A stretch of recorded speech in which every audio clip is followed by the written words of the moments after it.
Welcome to Feminist Question Time. It's brought to you by Women's Declaration International, the leading global organisation defending women's sex-based rights against the threats posed by gender identity ideology. There's more information on the website womensdeclaration.com, where you'll find our declaration on women's sex-based rights, which has been signed by 29,187 people from 157 countries and is supported by 418 organisations. As well as signatories, we have activists in 51 countries. If you'd like to get involved, you can email those country contacts via the website, or if there isn't one, you could offer to be the country contact for your country. The Declaration on Women's Sex-Based Rights was launched in 2019, and it's a women's collective effort to protect our sex-based rights from the harm done by gender, the replacement of the category of sex with that of gender identity. Since then, we have grown into a global organisation, and we've decided our name should reflect our global reach. So from this month onwards, we've changed the name to from Women's Human Rights Campaign to Women's Declaration International. Our goals remain the same: the protection of women and girls' sex-based rights. This week, I'm really pleased to say that we have Anne R. from Brazil. She's going to talk about mothers, their children, and feminism. We have Nina from Canada, who's going to be talking about employment equity versus merit to self-identity, Canada hat-tricking the co-opt. We have Blandine Desange from France. The count of femicides is now under attack in France because it's seen as transphobic. She will tell us about that. And we have Anna Cleves and Leila Namarkton from the UK. They're going to give us some news from the UK and information about the erosion of single-sex wards, conversion therapy, and more. We're going to hear first from Anne R. from Brazil, an immigrant woman, artist, activist, and mother of three. Born in Brazil, she was a member of several activist communities and movements focused on social and environmental regeneration, always centering women, especially mothers, children, and nature. With solid background in mobilization, campaigning, and culture hacking, Anne is currently living in the UK and always committed to the future of life on planet Earth from the perspective of care and collaboration. So it's the first time you've come on Feminist Question Time. Thank you so much for coming. I am not an academic. I am not someone from traditional background of feminist studies. Everything that you're going to see today is based on the story of being a woman inside patriarchy. So this is me when I was born. I was born in 1979. You saw that I put my name here on an R, and that was part of my fear of being recognized as a feminist in this day and age. So yeah, that's my full name, Anne Rami. I'm originally Brazilian and living in the UK now. And having been born in the early 80s speaks a lot about what happened to me and who I am. I am evidently a girl. I was born a girl, no surprise there. And having been born a girl meant loads of things, as you all know. This is me when I was 3 years old. And this is a presentation at the school that I was honoring Mother's Day. So yeah, that's what you can see. That's what happened to me. That's how socialization started in my life. To honor my mom, I was dressed up as what you can call a maid. And so were my colleagues. I have no recollection what happened to the boys in that day. You will see that my role was to iron clothes as a mother. And in that tiny tag there, with my mother's handwriting, it says housewife.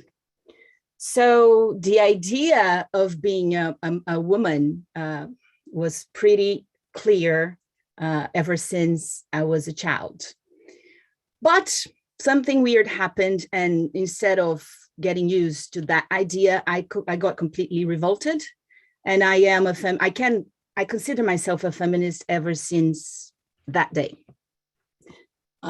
I found absolutely outrageous that I was raised like that.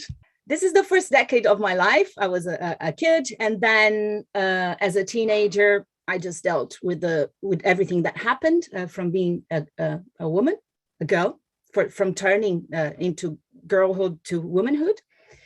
But it was basically around 2010. So in my third decade as a woman that I realized what that meant. And that came from being a mom. I turned into a mother in 2010 under the circumstances that we call obstetric violence. This is my belly. It was photographed by an artist in Brazil that has a project that's called 1/4. Her name is Carla Reiter, and she discusses obstetric violence with women in Brazil. I'm not sure how much you all know about the circumstances, but it is pretty fair to say that we are all born in pain.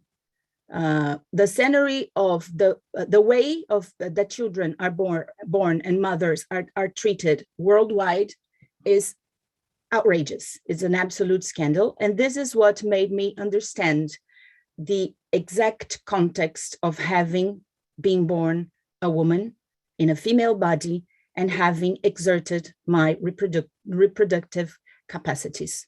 I'm here today to talk a little bit. I mean, this is a very open conversation about the impacts of male violence on mothers and children, which is something that we haven't been discussing, in my opinion, quite honestly enough. So next slide, please. I'm going to use some data from Brazil. This is where I come from. And I really encourage you to check out how is that situation going in your own country. Even though we speak about obstetric violence and we have good research on it, it is quite common that women, when they are questioned about the situation they faced during their moments of bringing their children to the world, that they always describe that they did not suffer any sort of violence. So if you ask women, have you been through violence? They will say no. And then if you ask women, were you tied up? They will say yes. Were you shushed? They will say yes. Did the doctor climb upon you? They would say yes. So 45% of women in Brazil declare that they have suffered obstetric violence. 55% of births in Brazil are cesareans, even though we know this is not a normal number. Normally, around 20%, 15 to 20% of women would need surgery for their births. 56% go through episiotomies, and 36% of women go when they have vaginal labors go through crystallar. Next slide, please. I'm not sure if you get the meaning of episiotomy. This is what it means. Episiotomy is a cut in the perineal area. Completely, there is no scientific evidence whatsoever that this is needed for to help the birth of a child. So it's completely not recommended. There is no evidence, and it's done worldwide. Another name for this could be genital mutilation. And this evidently happens only to mothers.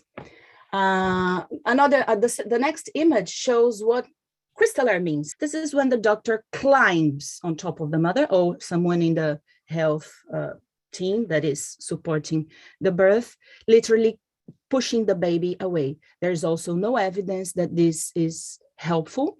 On the contrary, evidence has been showing that this is harmful and can deeply hurt not only the mother, but also the baby. This is widely done in Brazil. That's the context in which mothers are treated and babies are born. I would like to invite this reflection that we live in a society that is being born under male violence. The first information that that our children receive, that we received, is violence. And it's violence completely created by the idea that women are not human. So it's male violence, right? I invite you also to look for Carla Heiter's work. These are other images, of course, that I am not the only person that she photographed. And I like this set of images because it speaks a lot about what we women carry in our bodies when we become mothers. They are in Portuguese, but they are horror stories about that are forever tattooed in us somehow. Some of them leave scars, and some of the scars are only emotional. Only emotional. I'm not sure. I just wanted to bring this slide just to bring a context on how big Brazil is. So I like that image. If you can see, there are other names of countries that would fit in each one of the states. I am from a state that is called São Paulo, where you can read UK there. And there are 210 million people in Brazil. 54 million are under 18, and there are 67 million mothers in Brazil. That's a lot of people, yay? Since I am talking about motherhood, I thought of bringing some data, and evidently later in numbers, just so you to get the context of what it means to be a mother in my culture.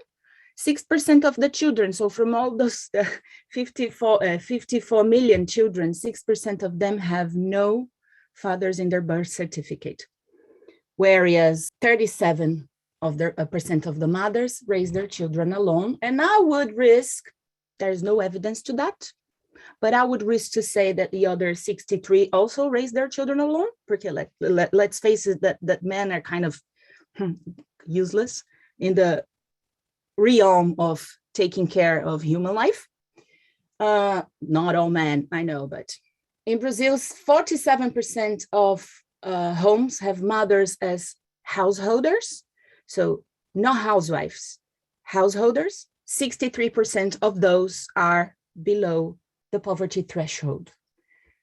I cannot make sense of how is this not being deeply discussed in every country, in every conversations about economy. How is this not being discussed? I want to insist that the treatment that society gives to mothers and children is pure male violence. Throughout my journey as a mother, as a woman, and as an activist, I've worked with many different subjects and themes. I did many different sorts of jobs related to activism around reproductive rights, breastfeeding, independent media, community building, childhood safeguarding, occupation of public spaces, random things that I've done. I got some pictures there, beautiful pictures, but everything to say that all that I done using the ancient technology of the circle of women. And I'm going to take a digression here. I'm going to go somewhere and tell you that I have a theory that we are going under extinction. There's no turning back. And one of the reasons is that patriarchy has won. But there's one thing, and one thing only, that patriarchy couldn't destroy, which is the circle of women. Women are always and have always organized somehow. And I've seen for the past 12 years, how is it that there's nothing that can stop women from sitting together, putting the children in the middle, and creating solutions for the problems that are around them. So this speaks about community. Everything that I've done so far was done with women in a circle. And my hypothesis is that if we want to spend the rest of our lives here on planet Earth as a collective humankind, this is the technology that we should be looking into. How is it that we create these circles? And this is evidently what we are doing here today is definitely one of them.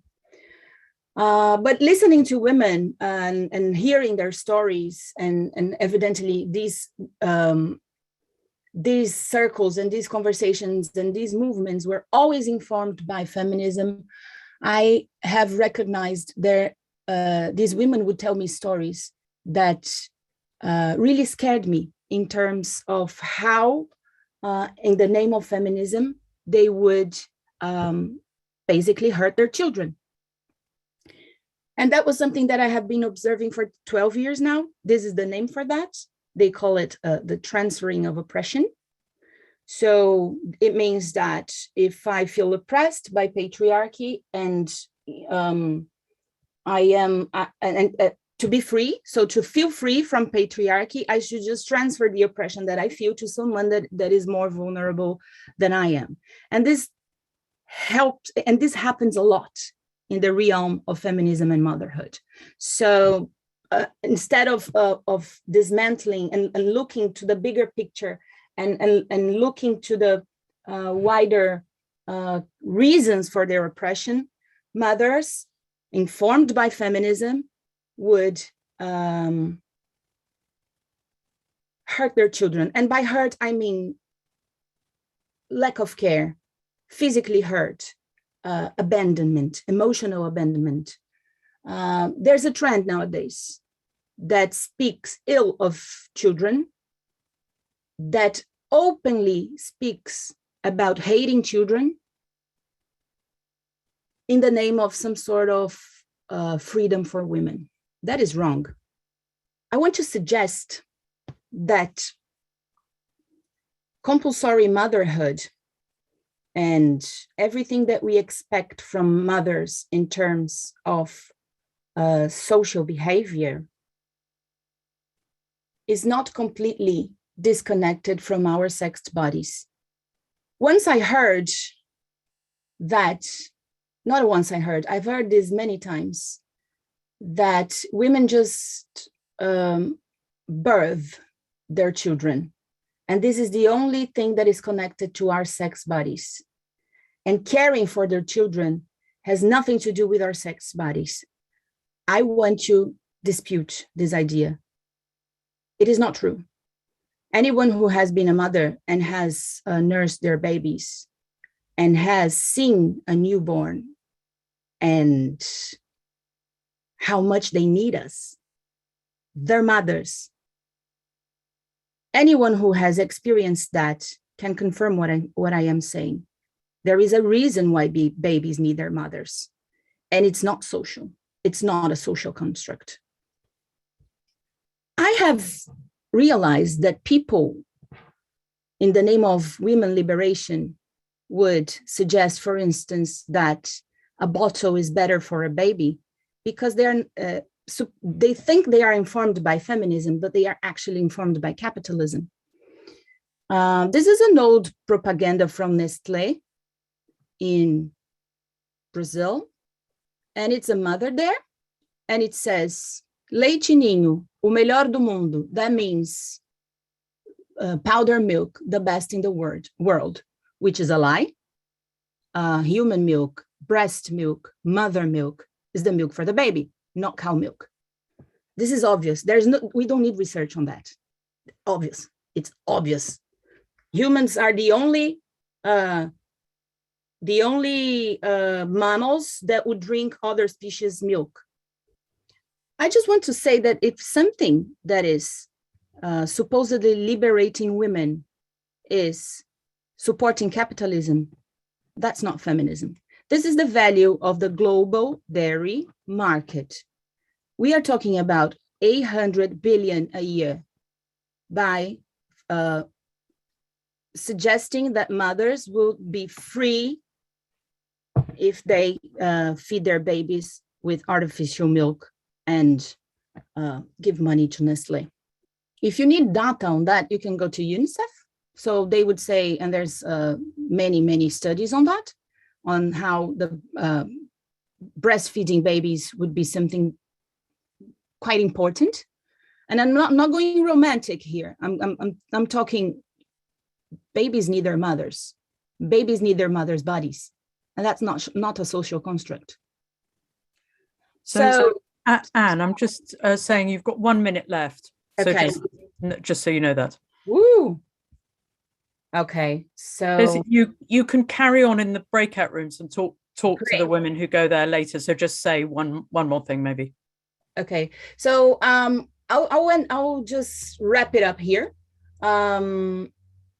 With a breastfeeding bit. I had much more. I am sorry, but we are talking about saving children's lives, and we are talking about giving money on one hand to the dairy industry, and on the other hand to the pharmaceutical industry, because stopping mothers from breastfeeding and making them believe that this is liberation supports capitalism and not feminism and not motherhood and not childhood. I have more to say, and I will carry out on the breakout room. I just want to finalize saying that what I heard this feminist here in the UK saying that some universities are doing the Trans Day, Remembrance Day, where they read names of transvestites that were murdered in South America or something like that. 175 transvestites were murdered in Brazil last year. And Brazil is a country that kills one child every hour from 10 to 19 years old. From 10 to 19 years old. So by the time we finish this conversation today, 2 kids in Brazil would have been murdered. And I don't see universities here in the UK doing the Brazilian Kids Remembrance Day the same way they are committed to exploit. Evidently, is horrible murdering people. But why is it that we're not paying attention to mothers and children? I was going to get to a point where I would make clear that mothers are being harassed by what is called feminism, but it's not, and they fall there. And these liberal type of thinking has them. And us as feminists that are more radicalized, if you know what I mean, should be looking into that group, the mothers, because they're so vulnerable in terms of the type of discourses that they will accept. And their influence is massive because it's about themselves as women, and they also care for their children. So we are talking about like a double thing here. So we're going to go to our next speaker now, who is Nina from Canada, 1990s dyke, who was a news editor at Angles or Angeles, the Lesbian Avengers Vancouver chapter. Angles, yeah. The December the 9th Coalition, the Gay and Lesbian Vancouver Police Liaison Committee, the Vancouver Women's Health Collective, before being a federal civil service employee. In 1998 was the first Pride marching unit, so of the federal government's employees. Nina has disability retirement, returned to activism, and is filing at the BC human rights level and awaiting a Supreme Court of Canada file number. Nina started life as an ordinary Canadian. Okay, so thank you so much, Nina, for coming on, and you're going to talk to us now. So over to you. Yes, I was born in the era where observed females had lesser rights, and in the mid-'80s, Canada did the Charter of Rights and separated from England after the Canadian suffragettes failed to get the vote at the Canada Supreme Court and got the vote for women upon appeal to the British court. So Canada didn't want our courts to be overturned, and so we separated, and the Charter of Rights was supposed to include marriage equality in the 1980s. So when it was actually signed, for a while, I graduated high school afterwards, so for a brief while I had equal rights on paper until I began dating and didn't have any. This is a picture of me in the middle of my government career, and that is a stress ball that I was one of many who was given out these stress balls during Public Service Appreciation Week.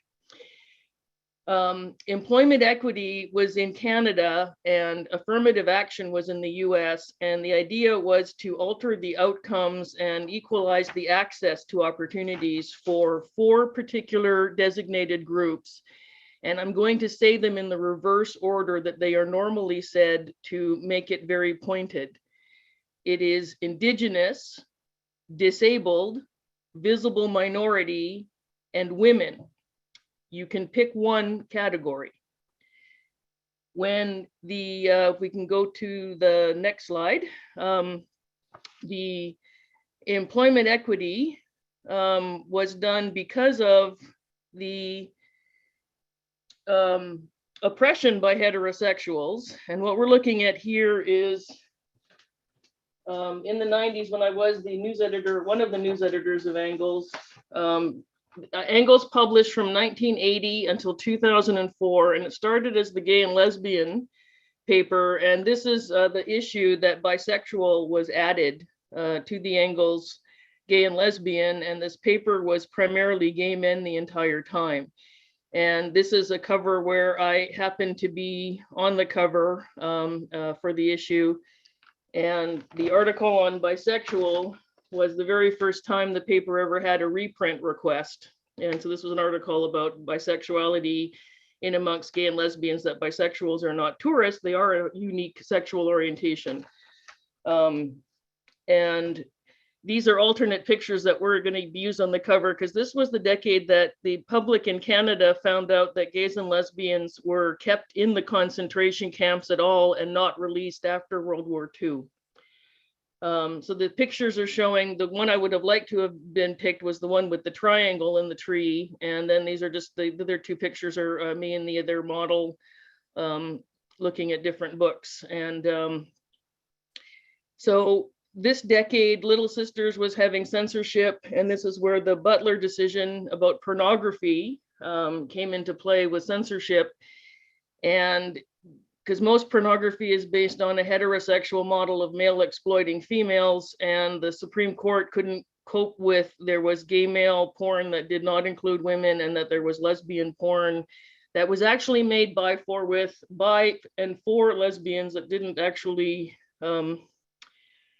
involve heterosexuality. And so this is where we're going a little bit now with transgender, because this is where we get into the who is doing the hate crime.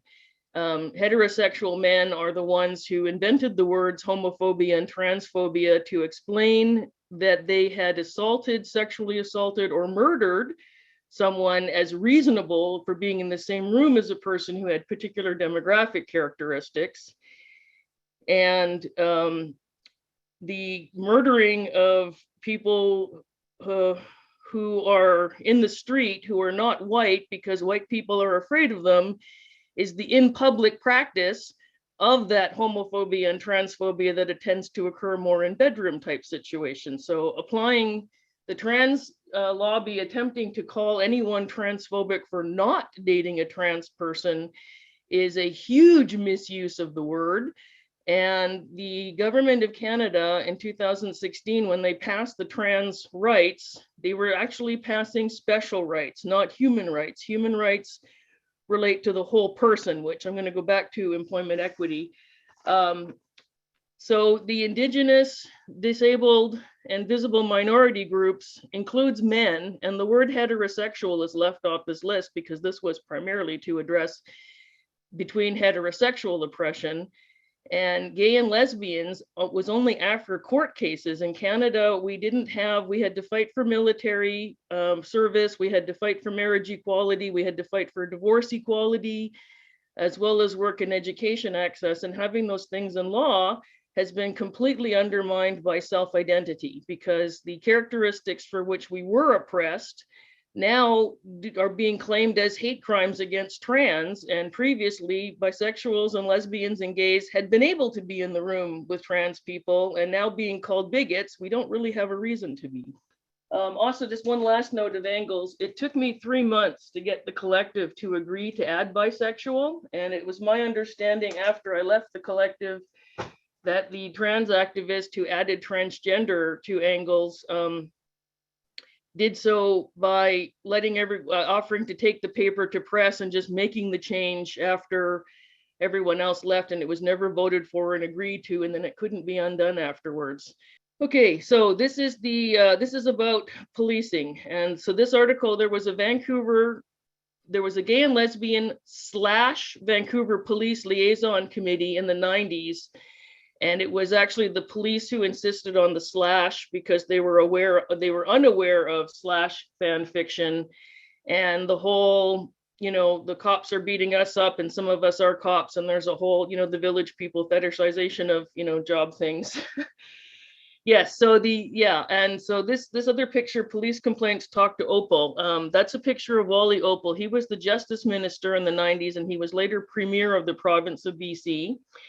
And in the 90s, he did a report where the police were really not able to deal with domestic violence situations between non-heterosexual couples.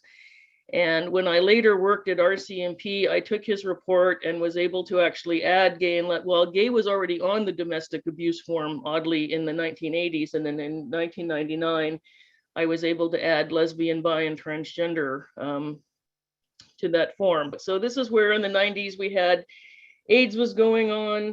The upper picture is the prostitute murder opens debate. This was a trans activist, Jamie Lee Hamilton, who's actually passed away.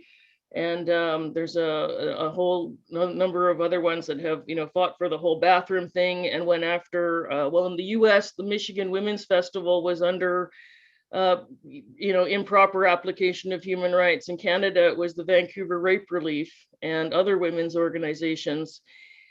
And in the 90s, I was also a volunteer at the Vancouver Women's Health Collective. I returned to the Health Collective in 2001 to discover that the Women's Health Collective no longer does anything with women's health, which is where I first learned about this item up in the top here. It's an anti-rape relief condom. So a woman would wear this and it's got barbs and spikes on the inside. So if she's raped, the male has to go to a hospital to get that device removed.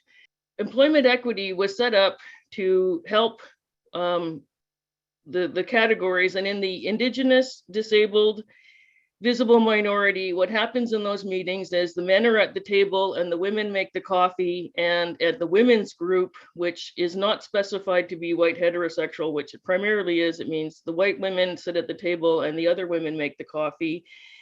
And when the federal government began to recognize and include gay and lesbian employees in benefits, the employment equity groups did not want the budget to be divided by 5 or there to be a 5th group. So the government created a separate program called diversity, in which case they could avoid using the words gay and lesbian. And it was in that capacity, I was in the first committee at Revenue Canada when that was still an agency. It's now, when it was still a Crown department, now it's an agency. We were allowed to march in the Pride Parade, and the department did buy the banner, and we were the first government group. There was 8 of us who were marching in a Pride Parade, and we were not there to ask for money or votes, and we actually weren't a community group. What we represented was hope and inclusion, because this was a few years after the federal government had stopped actually purging the federal government of gay and lesbian employees from the 1950s until 1992. And when the federal government of Canada, we had an election in 2007, and it changed to the Harper government. The Harper government undermined women's equality by removing equality from the status of women and undermined all the women's nonprofit groups. While at the same time, the trans lobby began suing women's groups to get into those public spaces. And so trans rights, rather than protecting trans from heterosexual men, ended up applying against women. And this is where they were special rights, because it puts ideas above whole person oppression and allows the co-opting. And really, we should not be indulging in the preferred pronouns, because it really is woman face, and it's not up for a man to self-identify and say he knows what it's like to be a woman and tell women what it's like to be women.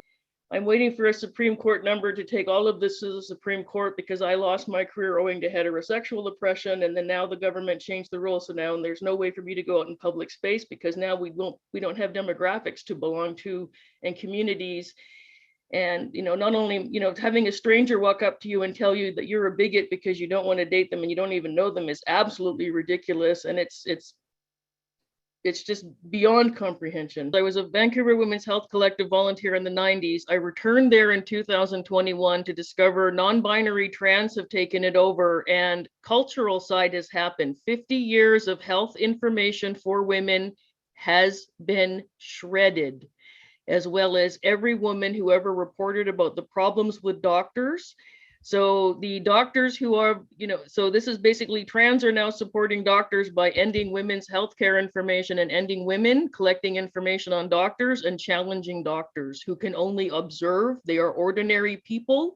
They assign nothing. They can observe and measure only.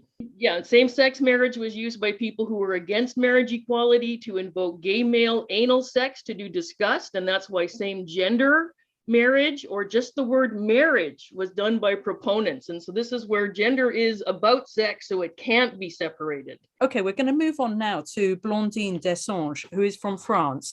Blandine is a French teacher teaching economy and sociology in high school. She's a radical feminist and activist, very attached to freedom of conscience and expression, which is another reason to speak here.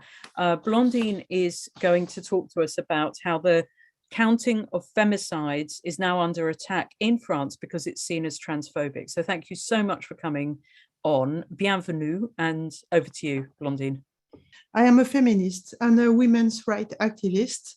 This means that I am active in well-known associations and also in informal collectives, and that we allow ourselves all kinds of actions to advance the rights and the situation of women in France and around the world.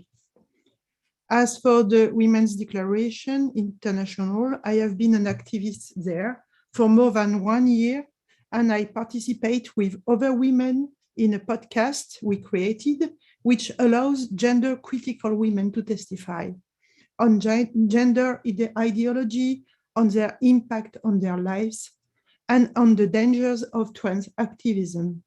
If some of you are French speaking, please subscribe to our podcast on social medias. We are the Rebelles du Genre, Gender Rebels. I am going to tell you about a recent event in France, which dates back about 2 weeks and which has greatly agitated the feminist sphere here. I hope this will be a peak trans moment for some people in France. In France, the development of the word, I will speak about the word, in French we say feminicide, and in English I think both are allowed. I will try to say femicide because I know it's the mostly used word. So in France, it has been progressively included on the political agenda by the feminist movement. In France, there is a feminist group of volunteers who, since year 2016, have been carrying out the very difficult task of identifying and counting femicide. This is a count of specific femicides, those committed by a partner or an ex-partner. At this stage, it is important to define what a femicide is. It is a murder of a woman because she is a woman. There can be murders of women who are not femicide when the reason is not because they were women. So these crimes will be called homicides. This is a particular crime, a crime of possession, the man considering that his partner belongs to him and gives himself the right to take her life when the woman leaves her partner. This is where a lot of femicides take place. The man is deprived of his object and decides to suppress it. This corresponds, from a feminist point of view, to highlighting the reality of male violence, which is certainly everywhere, but particularly important in France in the marital context. This also makes it possible to demonstrate that home is a place of danger for women, more than the street and public spaces, which they try to make us believe are places of danger for women, and that for our good, it is better to stay at home. These are so very useful statistics to support our request for changes in the law and in the means granted to institutions that take care of women victims of male violence. This collective is called Feminicide by Companion or Ex. Its goal is therefore perfectly clear. This work is done exclusively by women. The goal is to highlight the reality of domestic violence in France, the reality of male violence, and to show that sexism is dangerous, that sexism kills. In France, sexism kills about every 3 days. One woman is murdered by her partner or ex-partner every 3 days in France. The amount is between 110 and 115, and sometimes more, femicides every year. The collective has therefore given itself the dreadfully difficult task of collecting local press articles, of looking in the newspapers for all the events that could lead one to think that it was a femicide. This enormous work makes it possible to present to the general public the extent of male violence. It really made it possible to introduce the word femicide into everyday vocabulary. The collective makes the necessary researches, their names, their ages, what they liked, what they did for a living, if they had children. They describe the circumstances of the murder. It makes that these victims live in the memory of those who do not want to forget. There are descriptions, those of their murder by a man who confused love with possession. It also made it possible to change the media's treatment of femicides. The murders of women were before most often treated in the section of miscellaneous facts in the column passionate drama or under a title such as a dispute that ends badly. The collective regularly challenged the media who indulged in this kind of comment, and it really helped to move the lines. Counting conjugal femicides and talking about them therefore makes it possible to name male violence and to show it. It's important to emphasize that there is no follow-up by legal institutions, police, or justice of femicides by partner. Thanks to this collective, the French population, feminist associations have been able to communicate widely on male violence, and many demonstrations have taken place for about 4 years in France on this specific subject, and the word femicide has itself entered gradually in vocabulary and in the dictionary. We are fighting now for this crime to be specifically recognized in our legal text. This group regularly receives threats, but also pressure and harassment from activists hostile to the women's cause. From the outset, their work has been the subject of many critics, such as questioning of the term femicide, request to count men too, because they were also victims of women, request to count women prostitutes, request to count children because they are also victims of domestic violence, and it's true.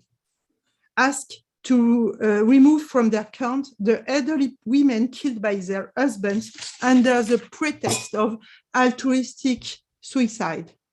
Like, for example, the counts of the newspaper Libération or the Agence France Presse, who then embark on a victim cleaning count and try to discredit them even with the government. Thanks to this work, another feminist movement was also launched in France by the activist Marguerite Stern, who created the street collage. Moreover, at the beginning, her movement was called Collage Féminicide, then evolved into Collage Feminist. She started alone, first in Marseille, then in Paris. Then other women joined her by tens, then by hundreds, and stick everywhere in France and even everywhere in the world, slogans against femicides painted in black on white sheets, stuck on the wall, to the wall, and at night in the street.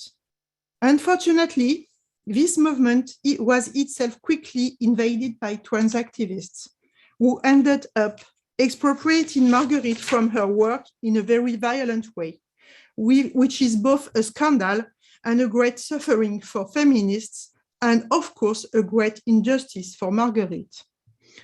Subsequently, they deprived the action from their meaning by sticking slogans less and less understandable by the population, such as trans women are women, based on gender identity, bizarre pronouns, and threats against the so-called TERFs. Here, les TERFs au bûcher means TERFs on the pyre. So it's direct violence.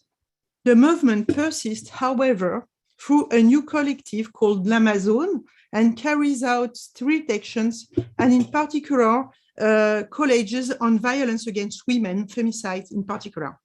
L'Amazon has from the beginning adopted a charter declaring itself a radical feminist and describing why the movement is only for women and only by women, with women equal, adult, female, human. I am myself part of the Callers movement. I could largely develop the example as college as a strategy of dispossession and invisibilization of women led by trans activists. But that's not the point today. Let's go back to the collective that counts femicides. The collective Femicide by Companion or Ex, which has therefore done so much for the cause of women, for the fight against male violence, and for the unification of the feminist movement in France, is now attacked for transphobia. How did that happen? First, there was a tweet from a presidential candidate, Jean-Luc Mélenchon, stating that when elected, he would enter the free gender declaration into the constitution. It's obviously a pure electoral promise, surfing on what he believes to be progressivism, well advised in this by people around him who are seduced by the trans activist movement. Of course, radical feminists immediately pointed out on social media how absurd and dangerous this proposal is for women's rights. If we cannot track male violence against women, sexism disappears along with women. We cannot longer think about male violence. We can no longer even describe our realities. It must be said that on January the 2nd, when there were already 3 femicides recorded in France for 2022, and today we mourn the 7th. Following this, a very harmful and very busy trans activist in France named Sacha Anxiety, a student, a son of Russian billionaires, questioned the fact that a very large feminist collective, Nous Toutes, continues to rely on numbers of this collective to talk about femicide. According to him, it is transphobia. Why? Because this account does not list murders of trans people. The goal is to make people believe that transphobia is a reality in our society and that trans people die and suffer even more than women. By dint of talking about transphobia, people will start to believe that it's a reality, unlike male violence, which will be masked. But in France, we have, and it's a good thing, no femicide of trans people. No more in France than elsewhere, there are people who run after trans people in the streets, shouting, "We're going to murder you." This account specialized in tracking femicide by partner or ex-partner. And in France, there has never been a single murder of trans people in a marital context, not a single one. And yet it would be necessary to count them for trans visibility and comply with the narrative of the trans activists. No doubt to extend the already various list of victims of transphobia that trans activists agitate in order to show how oppressed and victimized they are, even during our demonstration to fight for women's rights. In fact, over the past 15 years, there has been 20 trans people murdered in total, just over 1 per year. And unsurprisingly, it's almost always about people in a situation of prostitution, murdered by their clients or their pimps. We do indeed have trans people who are murdered, but they are in situation of prostitution. You should know that in France, we are very proud to be since 2016 an abolitionist country of prostitution. This means that prostitution is seen for what it is, misogynistic violence against women, contrary to human dignity, and must be fought. Pimps and clients are in France found guilty of this violence and are penalized. However, as you probably know, prostitution is prized by the transactivist milieu, which is therefore guilty of promoting a deadly and dangerous activity. They prefer to promote prostitution, which is the most violent, most dangerous, and above all, the most misogynistic environment. And meanwhile, men are killing women. The femicide by partner or ex account has nevertheless developed an argument explaining that there has never been, since the account existed, conjugal femicide of trans people, and that's why the account did not list any. That should have ended the debate. And yet no. Answer, yes, but these volunteers do not accept to include trans people.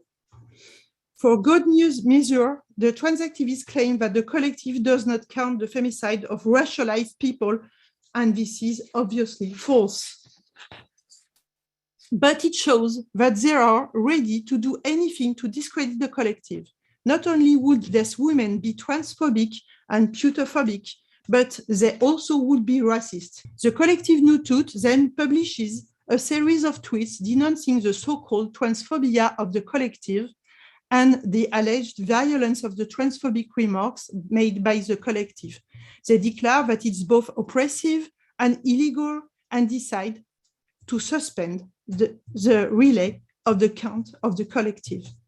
This decision is a real disaster for women's rights, not because Nutut carries out real actions that improve the condition of women, but because the development of Nutut was done by parasitizing the action of feminist associations and collectives, which Nutut largely exploited. They appropriated the work by communicating widely about them without citing them, for example, to the point of becoming almost synonymous with feminism in France for the general public. In the media, we can hear about Nutut demonstration or Nutut count of feminicides when they only use what other women did elsewhere. You should know that, for example, at the time of the controversy, the Facebook page of the femicide by companion or ex collective has around 20,000 subscribers, while Nutut has around 200,000. From the start of the work of this collective, Nutut appropriated their work and used it widely without quoting its source. Nutut grew up in the artificial light of the media, while the collective femicide by companion or ex worked in the shadow. The invisibilization of the collective is truly problematic on an ethical level, obviously, but also because it deprives the collective femicide by companion of the subscriber that they should have had because of their simple work, which is extremely widely distributed. The decision of Nutut to stop relaying this count, in reality to stop pretending that they were doing the job, deprives a very large part of the French population of an access to information on femicides. It should be noted, however, that since this event, the femicide by companion collective has gained subscribers, about 15,000, and Nutut has lost some. The decision of Nutut, therefore, very concretely silences the voices of the victims of feminicides. Nutut is okay to make invisible, even to suppress the work of this group of women volunteers to promote the trans activist cause. This is cancel culture. And it doesn't stop here.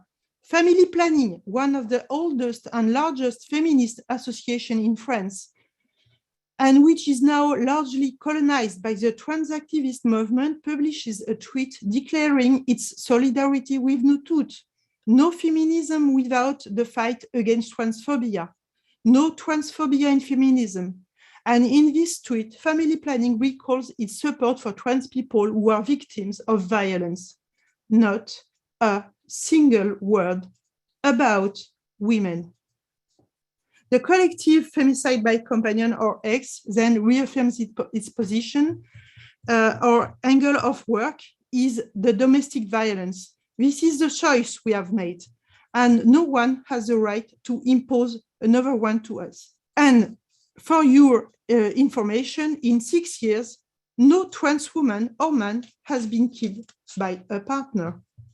The Universalist Feminist Association, Oser le Féminisme, supports the collective, its approach, and its anger.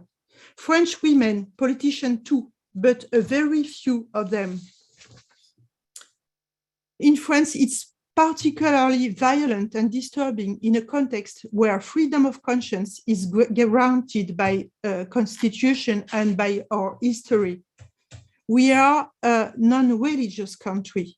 We got rid of the clergy and their dictates. We should be protected against dogmas and religions. And yet, trans activism is becoming the official religion.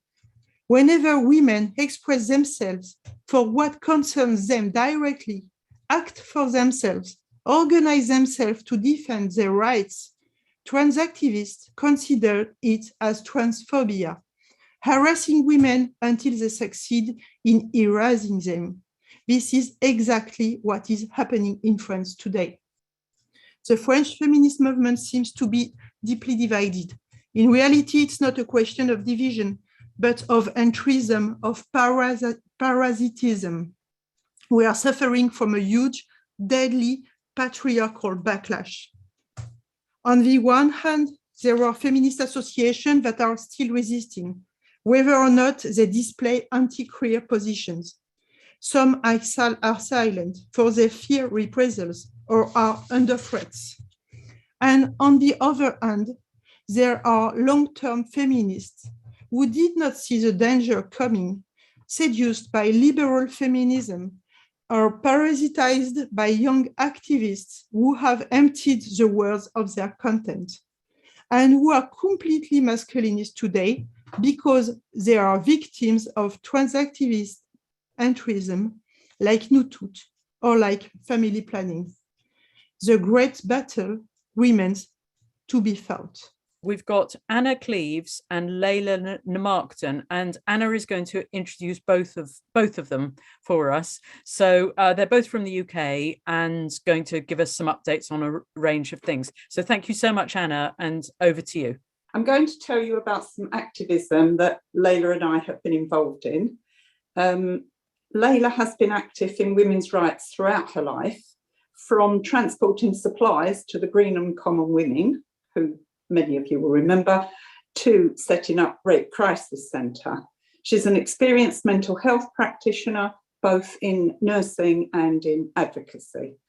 I've been a science teacher, and obviously I've promoted opportunities for girls in my professional life. I've been involved in unions, which, as you know, are incredibly misogynistic. And I'm currently involved in a project in Ghana to get girls to go back to school after the COVID lockdowns, because a lot of the girls have been recruited in the farming and household arena. I was asked in a meeting recently, what activist things have you done? Got me thinking about what was meant by activism. Well, it's any activity that furthers a cause. You are all members of an audience which is sensitised to the issue. But the webinars here have shown that many women all over the world woke up to the gender identity ideology threat very, very late, only in recent years. And we know that gender ideology is everywhere. Anne Harper Wright put it like this: gradually, people are waking up to the fact that gender is now enshrined in law in many countries, sex has been downgraded, and our legal rights are changing. And we missed the memo. It was recently reported that 80% of people who think they are the opposite sex are unemployed. A man let it slip because he couldn't afford his breast augmentations. He needed breasts to be able to pass. As what? I really don't know. The volunteer activists of gender identity ideology have got, therefore, plenty of time. So we need to alert as many people as possible to the threat to women's rights of gender ideology. WDI, as this organisation is now called, is a great resource for informing us of the issues, and we're affiliated to 418 organisations. Plenty of opportunities then. You may not be the face of the organisation. You may not be mounting legal challenges like the wonderful Cara Dansby or women like Umbra in Spain, who started to reach out to ordinary people who were absolutely disbelieving that a law was pending to force women to accept that a man can declare a gender identity and call himself a woman.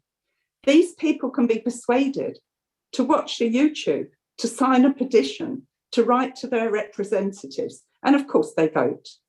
Whether you are asked to participate in a demonstration, sign a petition, for example, about women's refugees, or contribute whatever you can afford.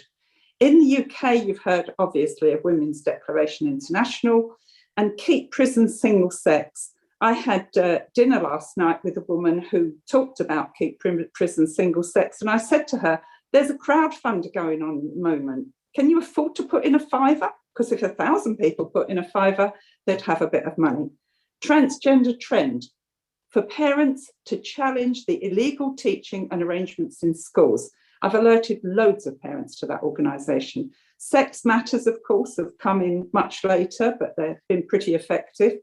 We need to engage with government organisations, statutory bodies, such as the Equal Opportunities Commission, universities, and the UN, because they have power, because they have influence. The gender identity movement realised this a long, long time ago. You may not agree with many of the issues that these people defend, but it is obvious you have to inform and lobby the powerful and the influential. Now, what have I learned from webinars about transmitting this information? The debate is not about trans rights. I must avoid being derailed by gender identity issues. The issue is the erosion of women's and girls' sex-based rights. I've learned not to use the language of gender identity and to oppose it whenever I see it. 20 years ago, I would have accepted the term trans child because I didn't know any different. So, for example, some private girls' schools are sticking to their single-sex policy. So how was this reported? In the local newspaper, it was reported that the school is not accepting trans pupils. Ridiculous. The latter description of it makes the school look bad, even though the law is on their side. The government guidance in UK schools says, no child shall be taught that they can be born in the wrong body, 2018. And you can look it up and that's on the internet.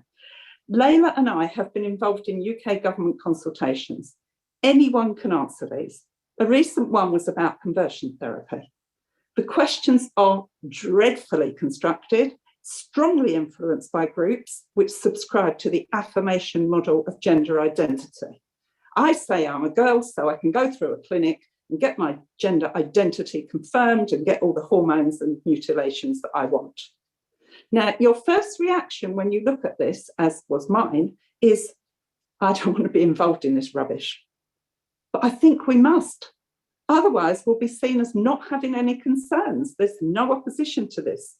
One consultation question, I'll give you an example. For balance, changing a person from being transgender or to being transgender becomes a criminal offence. Really? This is another sinister attempt to criminalise the watchful waiting approach for people, particularly children, and promote the acceptance of you are who you say you are. Not only do you answer the question, you also have to point out the flaws. Now, I know that many women, many people, but particularly women, are extremely busy. But I think in the absence of women's voices that we've had for so long, we need to grab every opportunity. The WDI submission is on the website, and I urge you to answer as many questions as you can manage. The consultation is not closed until February the 4th, so that's another 13 days that you've got. Now, prior to this consultation is closed, but I'm just trying to illustrate, opportunity. It was on women's health. Now, in the introduction to the consultation, the then Minister of Health, to his credit, recognised that we have a male default model of healthcare. We realised we could bring our research on single-sex accommodation in the hospitals. Layla will explain this. Also, the rights of the child in the light of the 4,000-fold increase in girls being rushed through gender identity clinics, pending mutilations and wrong sex hormones. This is currently being investigated. Girls' health and mental welfare are being impacted by being forced to do sports with boys in schools and colleges. The extensive medical harms of surrogacy, all well documented and very, very well evidenced, and the NHS picks up the tab. The cost to patients and NHS alike of detransitioning, and the consultation responses on the WDI website. I know that it's closed, but it just shows how you can just, use it. I mean, I don't know anything about the situation. I know that, other situations in hospital. I know that, for example, Black women are 4 times more likely to die in childbirth. But, I don't have the time to do a lot about that, but I can write about what I do know. I doubt whether the gender identity cult said anything in this consultation. So to reiterate my message, do what you can, when you can, spread the word and encourage people to sign the declaration. The subject matter of which I'm going to engage with this afternoon is a bit tricky. It's very convoluted, but what it does show, and what I want to assert, is that the gender lobby's sleight of hand with regards to the NHS in the UK is what I would consider to be maladministration. The issues contravene the Equality 2010 Act, and they are trying and have tried for the past 20 years, quite shockingly, to replace the UK NHS recording from sex to gender, and they're being very, very successful at this until very recently, when other organisations have stepped in to point this out. To just reflect very quickly on the single-sex accommodation issues and research that we did, the Equality Act 2010 makes it quite clear that sex is a protected characteristic in this country. Gender reassignment is also a protected characteristic, but single-sex spaces can be justified, and gender is not one of the 9 characteristics of our Gender Equality Act. In the 1970s and 80s, men and women in this country, through various organizations, lobbied the government at the time to reinstate single-sex wards. There were so many complaints, and this was a 30-year campaign that we were led to believe was going to be resolved. And by 2012, we had a pledge from the government, which all hospitals had to demonstrate they had it, that single-sex wards would be the most optimum that men and women could expect when they entered inpatient services of the hospital. All well and good. So the public were led to believe that single-sex was back and available. Mixed sex was no longer the issue. In 2019, however, there was a review of the policy, and Annex B was added to the guidance, resulting in the introduction of policies using the term gender identity rather than gender reassignment, which has caused utter confusion within the NHS and the way in which it's dealing with this issue, to the detriment of both men and women, women and men, girls and boys, as our research demonstrates. At this point, I am reminded, and I think we've always got to keep reminding ourselves, what is the truth? And in a recent thing I was listening to on the radio, a Sherlock Holmes mystery actually, Watson himself was in a muddle on a case. And he explains this, his muddle, and Sherlock says to him, well, when you eliminate the impossible, what's left is nothing but the truth. And so here we are. Humans cannot change sex. That is the truth. Sex is the material truth, and changing sex is impossible. So as I went on, pursuing further lines of inquiry, I wondered how single-sex accommodation had fared during the pandemic. And I found out that the data for breaches was suspended in March 2020, and then allegedly was to be resumed in October 21. During this period of time, I had picked up various complaints from women on Twitter who had shared wards. And I expect we can say, well, to be fair, during the pandemic, those sort of things would be suspended to make bed efficiency more able to cope with the influx of people. The data collection that I have seen for October 2021, there are clear breaches, and there's been a sharp spike, which we might expect. However, I noticed some research on the setting up of the policy to eliminate mixed-sex accommodation. And this goes all the way back to when the policy was first put together. And our 2011 statement setting out the policy. The data supports the collection of consistently defined data on breaches of mixed-sex accommodation, but the policy committed relates to gender, not sex. But to ensure a better understanding for the public, it was floated as mixed, referred to as mixed sex, with the abolition of mixed sex into single sex. I'm sure you're following all this because it's highly confusing. There is a confusion in the policy and in the data sets. Now, I don't know much about technological data sets that are held by computers. So you're diving into a minefield here. So there are pledges to do with single-sex accommodation, which started when the policy was written. Trans activity, we now know, has already been in there from 2010, and some people allege long before that.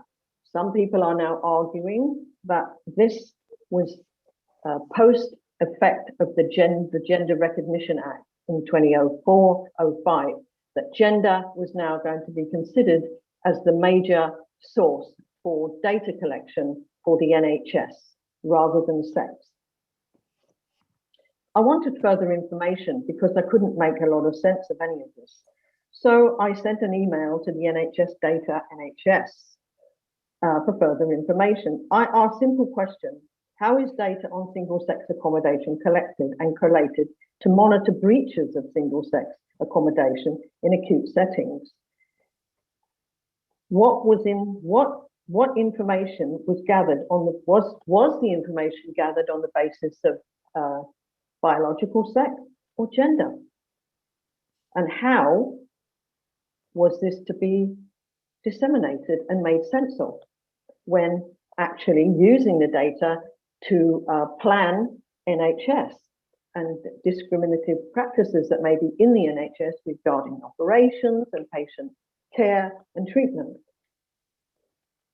I had a response within, well, I wrote it in the evening, and in the morning I had a response. An analytical support officer from the NHS Improvement, or the Office of National Statistics as it's now, he directed me to the NHS statistics site, and he also added Annex B 2019 because he said that would help me understand things a great deal better. And when I scrolled down, I noticed that he'd already got his pronouns in there, he, him, and his. So that was a red flag to me. All NHS funded care, which is part of the pledge, is supposed to prioritize safety, privacy, and dignity of all patients, and all reporting of breaches of accommodation became mandatory and should align with the Equality Act of 2010, where sex is a protected characteristic, but it doesn't. The he, his, him went on to explain, and I quote, that the Annex B details policy to anyone whose personal experience of gender extends beyond the typical experience of their assigned birth. So now we've introduced the word assigned at birth. So what's happening? Very odd sentence. Advised on admission of a patient contained within Annex B is also rather odd. It's impossible to establish the view of the patient because he or she, note that they don't use pronoun bleakness, they don't use they, them, drawn from address. So when you don't know, if someone comes in conscious, the first thing you must notice is what they dress like, and that gives you apparently lots of clues about who they are. We must not, we can take inferences from that apparently. We mustn't investigate their genitals, but however, so many unconscious patients in my long years of experience require catheterization. So there you are, right there, you have it. You know, you're going to be aware of the genital differences or not, as the case may be.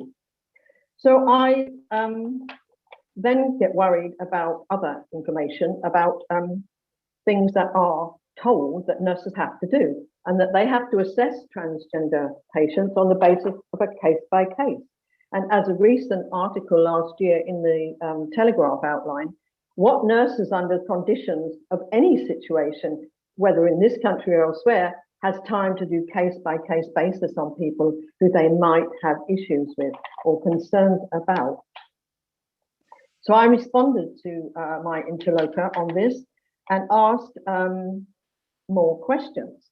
How is data collected? Is it sex or gender? Very easy to tell me.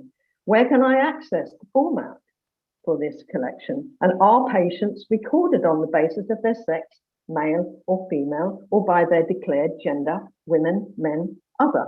And why is this deviation not called breaches of single sex, but actually breaches of mixed sex accommodation? It's a very confusing issue. So far, and this was from Tuesday this week, I haven't had a response to my further quest. The sleight of hand in which you see gender ideology influence was to make the policy about gender and then pretend that it was following the law, Equality 2010. A 30-year campaign was just pushed to one side. This doesn't make sense, and in fact is a breach of single-sex accommodation. But when gender is a marker, not sex, and biological males can now enter women's single-sex places, and nobody knows how many and what the rationale is. We don't know, because as I moved on with my consideration, I looked at data sets, and data sets have been changed over a period of years, starting in around 2004 and post the Gender Recognition Act. All data collected by the single sex now has been retired, as they call it, on the computers since February 2014. Mixed sex data collection has also ceased, and so has combined data, sex, gender data, has been retired, as they call it, on the computers. Now data forms part of the government statistical services. It's moved away from its original home to now being part of the Gov statistical services. Data collected on the basis of gender, one is defined, and gender assigned at birth. We've now moved from sex to gender, and we've moved from sex observed at birth to gender ascribed or assigned. And Anne Harper Wright, in her articles, which can be found on the website, very easy to collect, And as far as we're concerned, she went and asked for how her sex or gender was being recorded. She got that information and she found that she was the identity code that was meant to be set up by the NHS to distinguish between sex and gender, because they said that couldn't be tolerated. Then it turns out that her sex is not recorded, but her gender is. So we have a gender identity, what we call codes, and the first code is male, which includes women who identify as trans. The second code is female, which is TIMS, it includes TIMS. The third one is non-binary, and the other, number 4 is other, and then number 5 is not stated. So these gender ID, and the same for birth, as I've said, indicator. Code, there's 3 codes for that. Yes, which means identified as the same gender assigned at birth. No means gender identity not the same as assigned at birth. And Z is declined to respond. So there's so much evidence out there now, fair play for women, because they have a lot on their website about all of this, which I think is very, very interesting. There is other information, but I think it's a bit late in the day, and we've heard lots and lots of really great information today, and I don't want to take up too much more time. Fair Play have challenged the government on this sex being replaced by gender. And I think it would be in our interests, women's WDI, to join in, because there is going to be further discussion about the reintroduction of sex as the marker, not gender. So Fair Play have challenged the Department of Health, has delivered recommendations for change, and the NHS have said there's going to be stakeholder engagement, which will take place at a specified time that haven't said yet. This was announced in October last year. So we are waiting, I guess, waiting to hear when this has happened, because when the Gender Recognition Act was made law and they started to change sex to gender, there was only the stakeholders involved were organizations that had influenced by trans and by Stonewall. Also, Fair Play have engaged with the Office of Statistics, the regulator, and had meetings with the Director General there to raise concerns about the necessity and the value of collecting data based on sex. And that overlooking sex is a great, great disservice to the NHS public users. This may represent a breach of the ONRS Code of Conduct of Practice, which I would have described in my opening speeches as what I would call maladministration. It is maladministration to replace sex with gender without any kind of discussion whatsoever in the public domain. And what the meeting is seeking is a unified information standard. They're also wanting to engage with the Equal Human Rights Commission, as the NHS is obliged to follow public sector equality duty and must demonstrate equal regard for all protected characteristics. And gender, as I've said previously, is not a protected characteristic, only gender reassignment. Should play a greater role in the ensuring that data collection is based primarily on sex. Could have been argued that the current data sets are discriminative on the basis of sex. The propaganda that's been around for the past 10 years from Stonewall, or since 2015, has been that sex, it's illegal. According to Stonewall, it's illegal to have data based on sex.